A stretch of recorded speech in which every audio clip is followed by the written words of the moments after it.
예, 한판 브리핑 김수민 평론가와 함께하겠습니다. 어서 오십시오. 네, 반갑습니다. 자, 오늘 가장 큰 핵심 어휘 중 하나였던 공매도. 자, 내년 6월까지 이제 공매도 금지가 오늘부터 시행이 됐는데 첫날부터 증시가 급등했습니다. 네, 오늘 코스피 지수는 전장보다 5.66% 뛴 2,502.37의 장을 마쳤습니다. 2,500선을 상회한 것은 지난 9월 22일 이후에 약 7주 만이고요. 2020년 3월 25일 이후에 최대 상승폭을 기록을 했습니다. 외국인 순매수가 지수를 끌어올렸고 공매도 잔고가 많은 2차 전지 종목이 특히 급등을 했고요. 주가 상승으로 손실을 볼 수 있는 공매도 투자자가 주식을 사들여서 손실을 막는 이른바 쇼트 커버링이 주가를 밀어 올린 것으로 보이고 있습니다. 예. 코스닥의 경우도 전 거래일 대비 7.34% 급등한 839.45의 거래를 마감을 했고 이것은 지난 2020년 3월 24일 이후 가장 높은 수치입니다. 여기서도 2차 전지 대장주가 가격 제한폭까지 오전 11시 30분쯤 그 정도까지 오르는 현상이 있었고요. 한국거래소는 오전 9시 57분쯤에 코스닥 시장 프로그램 매수 호가의 효력을 정지시키는 사이드카 조치를 3년 5개월 만에 처음 발동하기도 했습니다. 예, 자, 공매도 이 한시적 금지에 대해서 이제 민주당도 동의를 하면서도 선거용 정책이다라고 또 경계하는 분위기도 있군요. 네, 홍익표 원내대표는 MBC 라디오 김종배의 시선 집중에 출연해 중단 자체에 대해서는 저희도 동의하고 있다면서 공매도 금지는 민주당이 먼저 한 이야기임을 강조를 했습니다. 예. 그러면서 불법 공매도에 대한 징벌적 손해배상 부여하는 이런 방안까지 덧붙였는데요. 예. 하지만 선거용이라는 지적 또한 민주당에서 나오고 있습니다. 이재명 대표는 최고위원회에서 공매도 금지나 김포 서울 편입을 겨냥한 듯이 정부 여당이 선거가 급하다고 정략적인 공수표를 남발하고 있다라고 말했고 민주당 이소영 의원도 CBS 라디오 김현정의 뉴스쇼에 출연해 기획된 포퓰리즘 정책이라고 비판했습니다. 예. 자, 여기서 전문가와 이 공매도 문제 좀 더 짚어보겠습니다. 참 좋은 경제연구소의 이인철 소장을 연결하겠습니다. 소장님 나와 계시죠? 네, 안녕하세요. 예. 자, 먼저 이 공매도 이게 또 아시는 분은 아시겠습니다만 또 오랜만에 말씀드린 개념에 헷갈리시는 분이 있을 것 같습니다. 일단 정부가 금지를 한 주식시장 공매도가 뭔지 간단히 설명을 해주실까요? 공매도란 말 그대로 이제 주가 하락이 예상될 때 빌공짜, 나한테는 주식이 없지만 예. 먼저 주식을 빌려서 판 다음에 주가가 떨어지면 싸게 사서 갚는 그때 이익을 내는 투자 기법입니다. 그러니까 예. 하락하면 돈을 벌 수 있는 이득을 볼 수 있는데 예를 들어서 1,000원짜리 주식, 이거 주가 하락이 예상되니까 미리 해당 주식을 빌려다가 나중에 700원으로 떨어지면 700원에 한 주 사서 갚기 때문에 한 주당 300원씩 남게 되는 겁니다. 예. 문제는 이제 주가가 내려야 돈을 벌 수 있는데 이거 누가 주라 하느냐. 지난 한 달간 봤더니 공매도 비중 외국인이 한 74%, 기관이 24%, 개인 투자자 비중은 2%에 그치는데요. 예. 현재 우리나라에서 공매도 허용 종목은 정해져 있습니다. 코스피는 200 종목, 코스닥 150 종목, 총 350개 종목만 그동안 허용이 돼 왔는데 예. 오늘부터 내년 상반기까지는 전면 금지됩니다. 그러니까 이제 주식이나 채권을 갖고 있지 않은 상태에서 행사하는 매도 주문이고 이제 약세장이 예상되는 경우에 시세 차익을 노리는 이제 투자자가 활용하는 방식이 이제 공매도인 거네요. 그렇습니다. 예. 자, 근데 이제 공매도 금지 첫날인 오늘 이제 코스닥 지수가 급등을 했습니다. 이게 2020년 6월 이후 약 3년여 만에 이제 사이드카까지 나왔는데 소장님 어떻게 판단하십니까? 일단은 이제 앞서서 이제 증시 급등한 배경을 잘 설명을 해주셨는데, 예. 일단 내년 상반기까지는 주식을 빌려서 먼저 이제 팔 수 없으니까 공매도가 금지되기 때문에 예. 지금 그동안 공매도했던 분들, 이게 지금 공매도 금지 조치가 지난 주말에 발표됐거든요. 예. 자, 그러다 보니까 지금 공매도 하신 분들은 주가가 떨어져야지 이득을 볼 텐데 떨어질 일이 주가도 오를 수밖에 없는 구조거든요. 일이 없으니까 이제 없다고 맞습니다. 판단해서 그런 거 맞습니다. 그러니까 이른바 주가 상승에 따른 더 손실 보기 전에 아하. 주식 올랐지만 사들여서 갚자. 이게 쇼트 커버링이에요. 이런 게 지금 오늘 그동안은 사실 외국인 투자자들 국내 주식 팔았습니다라고 하는데 오늘만 유가증권 시장 코스피에서 무려 외국인 투자자들이 7천억 원대 넘게 매수하고 있고요. 코스닥도 4천억 원대예요. 예. 그러다 보니까 그동안 공매도 타겟이 됐던 게 개인 투자자들이 집중 사들였던 2차 전지주였거든요. 예. 근데 이제 이 2차 전지주 뭐 시가총액 코스닥 1, 2위 종목이 상한가를 갖고 또 이제 코스피 종목에서도 2차 전지주인 엘젠솔의 경우에는 뭐 20% 넘게 폭등을 했기 때문에 예. 코스닥은 이제 지수가 선물 가격이 한 6% 이상 뛰면 과열 분위기를 식히기 위해서 5분간 프로그램 매매가 정지되거든요. 그렇죠. 예. 이게 지금 코스닥의 매수 부분, 사이드카가 이제 발동된 것도 3년 5개월 만이고, 이 코스닥 시장에 도입된 이 사이드카가 이제 도입된 것도 한 2001년인데 그 이후로 따져보면 횟수로 이제 12번째입니다. 그러면 이게 뭐랄까요? 이제 공매도 금지 조치를 해가지고 시장이 환호해서 주식을 사들인 게 많은 게 아니라 오히려 그동안 공매도 했던 그 주식 이제 리스크 줄이기 위해서 사들인 게 더 많다 이런 해석이 가능한 겁니까?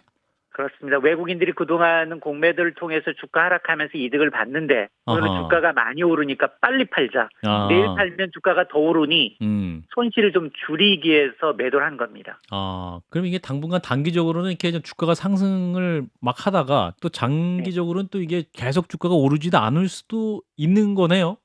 과거에도 예. 공매도를 전면 금지한 게 한 3차례 정도 있어요. 예, 기억납니다. 리만 사태 당시 2008년 당시 한 8개월 정도 했고요. 예. 유럽의 재정위기 당시 석 달 정도 했고요. 또 코로나 국면 당시 가장 길었습니다. 그때 15개월 정도 했는데 그게 사실은 수익률을 보면 사실 글로벌 금융위기 당시에는 떨어졌어요. 공매도 금지했음에도 불구하고. 그리고 유럽의 재정위기 당시는 한 6%가량 올랐고 예. 코로나 위기에는 뭐 개인들의 파워 때문에 한 70% 넘게 상승을 했는데 예. 이게 공매도 금지되면 당장 매도 물량이 줄기 때문에 주가가 오를 가능성은 분명히 있습니다. 그런데 중장기적으로 공매도 금지가 주가를 끌어올리는 효과가 있느냐 이에 대해서는 전문가들 의견이 분분합니다. 아하. 그렇기 때문에 공매도 이외에도 시간이 지나면 펀더멘털로 회귀해요. 기업 실적이 얼마나 좋은지 세계 경제 상황과 금융시장과 맞물려 돌아가기 때문에 예. 꼭 공매도로 중단으로 인한 전면 금지로 인한 주가 상승으로 보기에는 무리가 있습니다. 그렇군요. 일단 오늘 시장이 역대 최대 134포인트가 올라서 굉장히 이제 코스피가 환호한 것이 아니냐 이런 해석이 있었습니다만 그 이면에 또 챙겨볼 부분이 이런 부분이 있겠다. 소장님이 정리를 해주셨고, 자, 장 그러니까 변호사님, 오늘 많이 예. 오른 데는 분명히 공매도도 일조를 했지만 또 했지만. 하나는 이 미국발 훈풍이에요. 미국발 훈풍. 그렇습니다. 외부적으로 보면 미국의 10월 월간 고용 지표가 상당히 부진하게 나왔어요. 예. 이렇게 되니까 미 연준의 금리 인상이 이제 뭐 거의 할 수 없다라는 기대감이 좀 커졌죠. 아하. 네. 또 그동안 5%를 넘어섰던 미국의 10년물 국채 금리가 4.5%까지 떨어지니까 예. 이런 것들이 이제 맞물려서 지수 상승폭이 오후장으로 갈수록 더 커진 겁니다. 예, 김정익 PD. 예, 이 소장님. 근데 결국은 이제 펀더멘탈이 장기적으로는 중요하다. 그 기업이 얼마나 경쟁력이 있고 수익을 내느냐가 문제일 텐데 그럼에도 불구하고 이제 수시로 아까 말씀하신 대로 여러 차례 이미 3차례에 걸쳐서 중간중간 이제 공매도 금지를 하잖아요. 근데 네. 그렇게 공매도 금지를 하는 어떤 경제적 정치적 배경은 뭔가요? 사실은 이제 전 세계적으로 비슷합니다. 금융시장이 갑자기 세계적인 경제 위기나 아니면 코로나 같은 특수한 상황에서는 예. 뭐 우리나라뿐 아니라 이제 주요 시장에서 시장의 어떤 투매를 막기 위해서 일정 부분 제한적으로 공매도를 금지합니다. 근데 이제 앞서 제가 우리나라는 이제 공매도를 금지한 적은 3번밖에 없습니다. 공통점은 세계적인 금융위기 내지는 팬데믹이었거든요. 아하. 근데 지금 상황이 과연 그 상황이냐에 대해서는 찬반 논란이 있을 수밖에 없습니다. 왜냐하면 지금은 타이밍상 내년 선거를 앞두고 있고 그리고 과연 우리가 위기만큼 주식시장이 굉장히 많이 떨어졌냐 이 부분에 대해서도 논란이 있을 수가 있고요. 예. 그리고 물론 사실 뭐 일부에서는 정치적인 이유로 수시로 공매도 제도를 금지하거나 제기하는 건 중장기적으로 상당히 부작용이 더 큽니다. 그래서 이제 금융당국의 경우에는 이번에 공매도 금지 기간 내년 상반기까지 오히려 공매도 제도 뭐 지금 길어진 운동장이라고 하는 개인한테 상당히 좀 불리한 구조를 뜯어고치겠다라고 밝히고는 있는데요. 예. 사실 공매도의 경우에는 개인들한테 이제 주식을 빌려주지도 않고 어렵고 상환기간도 굉장히 짧기 때문에 예. 이걸 어떻게 하면 좀 합리적으로 개선할 거냐의 문제인데 예. 그러나 그걸 공매도 전면 금지를 통해서 하느냐 공매도를 일부 허용한 부분에서도 가능하거든요. 그러니까 이 부분에 대해서 아마 이제 정치적 이제 논란이 이제 있을 수도 있습니다. 그런 지금 짚어주신 부작용 등이 있기 때문에 불과 한 달 전에 김주현 금융위원장이 뭐 불법 공매도 방지 시스템 구축하는 건 쉽지 않다. 이렇게 언급이 나왔던 것도 사실 그런 부작용이나 여러 이런 반작용을 의식했기 때문에 나온 발언이라고 해석할 수가 있는 것인가요? 맞습니다. 최근에 사실은 이제 외국인 글로벌 IB들이 이 공매도는 두 가지 종류가 있어요. 진짜로 주식을 빌려다가 이제 공매도하는 것은 합법적이지만 예. 주식을 빌리지 않은 상태에서 이른바 무차입 공매도는 자본시장법 이건 불법입니다. 엄연하게. 예. 근데 최근 들어서 외국인 글로벌 IB들이 그동안도 투자은행. 지금 예. 의심은 가지만 실증이 없었거든요. 예. 개인 투자자들 공매도 폐지하자라는 주장에 대해서.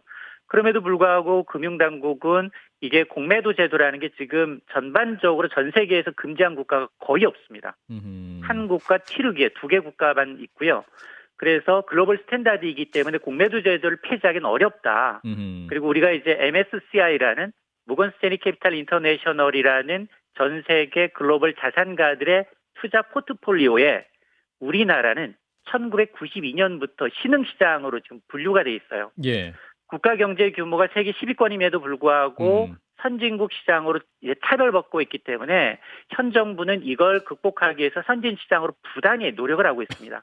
이런 과정이었기 때문에 금융당국은 지금까지는 이제 불법 이 공매도에 대해서는 엄벌하겠지만 그러나 공매도 금지 조치에 대해서는 굉장히 꺼려왔지만 갑자기 이제 지난 주말 이제 분위기가 바뀌면서 이제 공매도 전면 금지를 내놨기 때문에 아마 저는 단기적으로는 개인 투자자들이 이제 원하는 거고요. 1,400만 개인 투자자들이 실제로 손실을 굉장히 많이 봤고요, 올해. 예. 그래서 상당히 좀 어느 정도 이제 정치권이 이제 이렇게 수긍하는 것은 이해가 가지만 그럼에도 불구하고 이게 장기화되면 상당히 외인 투자자들 오늘도 외신들을 통해서 우려 섞인 목소리가 나오고 있거든요. 예. 그래서 그런 부분을 지울 수가 없습니다. 전체 거래 중에서 공매도 그 거래 비율 정도를 확인할 수 있습니까? 일단 이 종목별로 이게 앞서 제가 코스피는 200 종목에 한해서 그리고 코스닥은 150 종목에 한해서 물론 오늘부터는 전면 중단이 됐고 앞서 제가 일부 종목군들의 경우 특히 2차 전지의 경우에는 공매도 비중이 한 5에서 6%까지 예. 오르는 종목들이 있거든요. 예. 그러니까 이제 그렇게 굉장히 이제 노출 비중이 높아진 것들, 대형주임에도 불구하고 주가가 떨어지기 때문에 상대적으로 개인 투자자들의 비중이 높았던 것들, 특히나 이번에 적발됐던 글로벌 IB의 경우에는 제가 아까 350 종목 가운데 100개 종목을 갖고 놀았어요. 그러다 보니까 거기에 타겟이 됐던 것은 2차 전지, 그리고 뭐 호텔 신라와 같은 굉장히 대형주조차도 주가가 떨어졌거든요. 예. 그러니까 공매도 때문에 주가가 떨어졌다라고 이제 말씀드릴 수는 없지만 그럼에도 불구하고 상당 부분 개인 투자자들이 많이 갖고 있는 주식을 이제 이 외국인 글로벌 IB들이 이제 불법적으로 공매도는 사실은 드러났기 때문에 예. 상당 부분 이제 개인 투자자들의 경우에는 공매도를 전면 폐지해달라라는 이제 불만이 그동안은 굉장히 팽배했던 것도 사실입니다. 예. 그러니까 금융인간 이제 공매도는 사실은 그 글로벌 스탠다드다라는 입장도 있었고 또 이제 MSCI 선진국 지수 편입 이 부분도 이제 소장이 말씀하신 중요한 이슈인 것 같은데 아까 이제 불법이라고 말씀하신 무차입 공매도만 엄하게 하자. 그 일단 금지시켜 놓고 조정을 하자라는 게 우리 정부의 입장인 겁니까? 아니면 지금 것처럼 그냥 다 일단 하지 말자. 이게 우리의 입장인 겁니까? 일단 오늘부터 금지가 됐기 때문에 다 내년 일단은 9월까지는 다 일단 금지되는 제기될 거고. 이유가 없는 거고요. 예. 그래서 사실은 이제 공매도가 상당히 개인 투자자들한테는 불리하고 왜 그러면 전 세계가 다 똑같이 공매도에 어떤 순기능과 역기능이 있다면 이렇게 주가 조작이 늘어날 경우 없애거나 그러지 않느냐. 공매도는 사실 주가의 거품을 빼는 순기능도 있거든요. 아하. 나중에 예. 거품이 터질 때 최종 피해자는 결국 개인 투자자들이거든요. 그렇죠. 이게 폭탄 돌리기가 될 수 있는데 예. 현재 주가 조작 의혹으로 수사를 받고 있는 영풍재지 이것도 공매도 불가능한 종목이에요. 예. 이게 코스피 200 종목 안에 밖에 있기 때문에 예. 이런 종목들 같은 경우 오히려 주가 조작 세력에 타겟이 되는 겁니다. 그러다 보니까 지난 4월과 올해 있었던 이 소시에테 제너럴 증권발 무더기한 사태 종목 가운데도 8개 종목 가운데 6개 종목은 공매도 금지된 종목이에요. 그러니까 또 다른 주가 조작 세력은 공매도는 대형주이기 때문에 외국인 투자자들이나 기관들의 굉장히 그 대자본이 많은 이 기관들의 전유물이기 때문에 상당히 건드리지 않고 의외로 이제 조금 시가총액이 좀 적은 종목을 타겟으로 하기 때문에 예. 오히려 이런 것들이 주가가 조금씩 오르거나 내리는데 금융당국의 어떤 이 관리 감독을 피해간 측면이 있다 보니까 이번만큼은 요 중간에 이제 이 공매도 금지한 기간 동안 이제 금융당국의 입장은 전수조사를 통해서 외국계 증권사에서 일단 불법 공매도가 적발이 됐기 때문에 예. 전수조사를 통해서 이 바로잡을 건 바로잡겠다.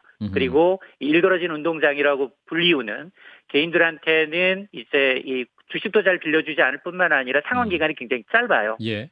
이런 걸 조금 이제 형평성 논란을 가라앉을 만한 대안을 제시하겠다라는 게 금융당국의 입장입니다. 예, 약간 조금 전에 말씀하신 그 외국계 IB 투자은행들이 100개를 갖고 놀았다. 그런 부분도 이제 정부가 적발을 해서 이제 전수조사 한 다음에 또 처벌 강화하고 대안을 마련하겠다. 이렇게 이제 이해하면 되는 거군요.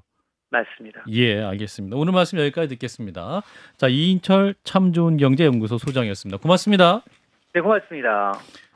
자, 공매도 문제 좀 인터뷰를 했는데요. 자, 이 문제는 어떻게 보시는지 일단은 정략적 공수표다, 선거원 정책이다, 아니다, 또 이 정부 입장대로 또 꼭 필요한 것을 짚고 가는 과정인 것 같기도 한데 이 부분 어떻게 보시는지 김주영 PD부터 말씀 주시죠.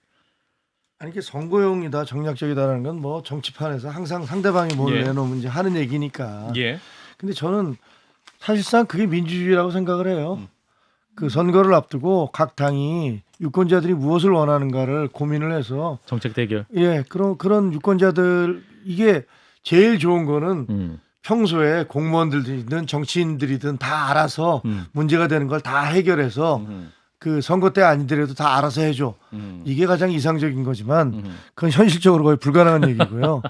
예. 선거를 앞두고 그 정치인들이 어떻게 유권자들에게 무슨 정책을 내놓을까 고민하는 것, 그리고 여기 지금 뭐가 지금 불만일까 이런 거 하는 것, 그것이 선거가 있는 이유고 그것이 민주주의의 순기능이라고 생각을 해요. 그래서 너무 그렇게 뭐가 있든지 간에 선거용이야 뭐 이렇게 얘기하는 것은 그것도 좀 맞지 않다 생각합니다. 장 변호사님. 이 공매도 금지는 어쨌든 개미 투자자들, 개인 투자자들이 바라던 바였기 때문에 예. 제도적인 손질은 필요하다는 것이고 지금 음. 전문가분 말씀을 들으면 사실 공매도라는 것도 현행 규정으로 규율하고 있는 불법 공매도, 이른바 무차익 공매도 같은 것은 지금도 할 수 없도록 돼 있어서 처벌 규정을 갖고 있는데 예. 이른바 순기능을 담보할 수 있는 공매도까지도 같이 어쨌든 한시적이나마 좀 아예 금지한 거죠. 금지하겠다는 거 아니겠습니까? 예.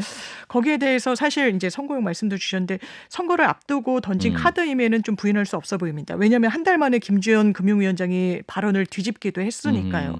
다만 이게 정교하게 보는 건, 왜냐하면 이게 순기능이 있는 측면도 있다라고 이야기를 하고, 짐 로저스 같은 경우에도 이러니까 한국이 메이저가 못 된다, 뭐 이런 보도가 지금 나오고 있어요. 공매도를 금지시킨 그러네요. 부분과 관련해서.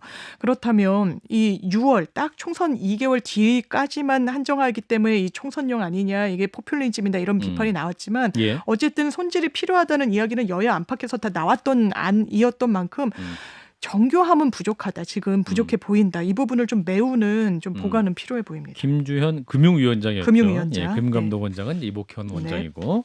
자, 이런 가운데 대통령실 또 인사교체가 임박한 것으로 지금 나오고 있습니다. 예, 그 얘기는 짧게 하죠. 총선 출마하던 공석이 되는 자리를 채우기 위해서 이제 대통령 후임자 선정 작업하고 있다고요. 네, 이진복 정무수석, 김은혜 홍보수석, 강승규 시민사회수석 등이 총선 준비 등을 위해 이달 중 대통령실을 떠날 전망인데요. 예. 대통령실 국정감사가 끝나는 내일 11월 7일을 기점으로 순차적인 인사교체가 이루어지면서 2기 참모진이 꾸려질 것으로 전망이 되고 있습니다. 예. 후임자로는 몇몇 인사들이 거론이 되고 있는데요. 시민사회수석에는 김정수 전 육군사관학교장, 정무수석에는 뉴라이트 운동가 출신인 한호섭 현 국정상황실장, 홍보수석에는 문화일보 논설위원 출신인 이도훈 현 대통령실 대변인이 유력하게 거론되고 있습니다. 후임을 찾는 분들은 총선 출마가 임박한 분들입니까?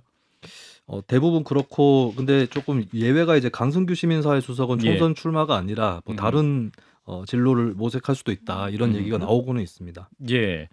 자, 이런 가운데 이제 이정미 정의당 지도부가 총사퇴를 선언했는데 정의당 이제 비대위를 전환하자. 그다음 선거 연합 정당으로 창당하자. 이런 계획이네요. 네, 어제 정의당 전국위원회는 신당 추진을 위한 비상대책위원회 체제를 결정했는데요.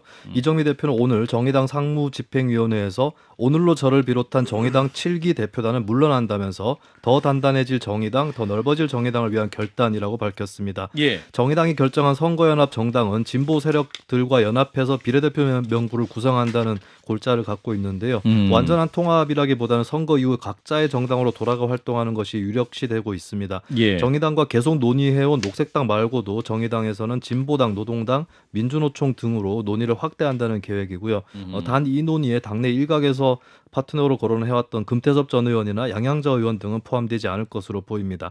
정의당은 당분간 원내대표 직무대행 체제로 운영을 하다가 비대위 구성 작업을 거쳐 11월 19일 전국위의 비대위 구성안을 추인을 하고 12월 3일 재창당 대회를 열 예정입니다. 예. 자, 정의당 재창당은 다른 진보 세력과 연합으로 꾸려질 것 같은데 정의당이 이제 비대위 모습 어떻게 판단하시는지? 저는 정의당이 처음에 출범했을 때 이제 예. 민주노동당으로 출범했을 때 상당히 기대감을 많이 줬었고 예. 비례에서 많은 의석수를 또 두 자릿수를 점하기도 했었는데 예. 이런 선거 연합을 모색하겠다는 거 아닙니까? 정의당으로 단독적인 국민 판단 선택을 받기 어려우니까 녹색당, 진보당, 노동당 등과 함께 연합했다가 선거가 끝난 이후에는 이 갈라지겠다.